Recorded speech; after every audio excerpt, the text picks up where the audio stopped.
Hello my YouTube family, সবাই কেমন আছো?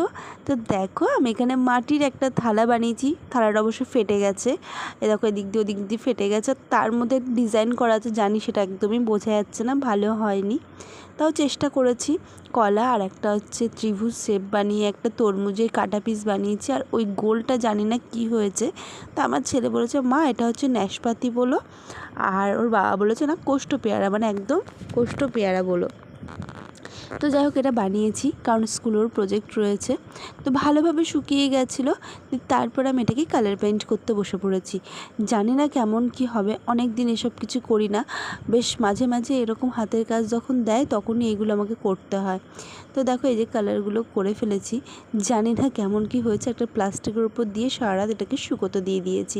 আর থালাটার কালার আমি জানি না কেন ঠিক পছন্দ হয়নি, তাও আমি যাই হোক করে রেখেছি।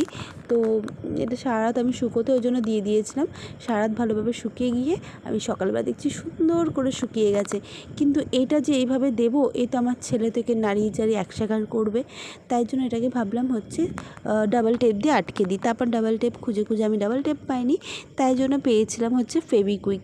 তো ফেভিকুইক দিয়ে এই তিনটেকে আমি ভালো করে আটকে দিয়েছিলাম, যাতে থালাটার মধ্যে ভালো করে সেট হয়ে যায় আর যাতে নাড়াচাড়া না করে। তো সকালবেলা দেখো, সকালবেলা এই কাজ নিয়ে আমি বসেছি, সব কাজ সেরে। আর ও আমাকে বলছে দেখো আমার প্রজেক্ট আমার প্রজেক্ট।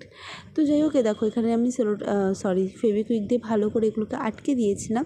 আর তার উপর প্লাস্টিক দিয়ে আমি সুন্দর করে প্যাক করে দিয়েছিলাম, যাতে হাতের কাজটা দেখাতে পারে ভালোভাবে। তো কেমন লাগলো অবশ্যই কিন্তু কমেন্টে অবশ্যই জানিও। চলো।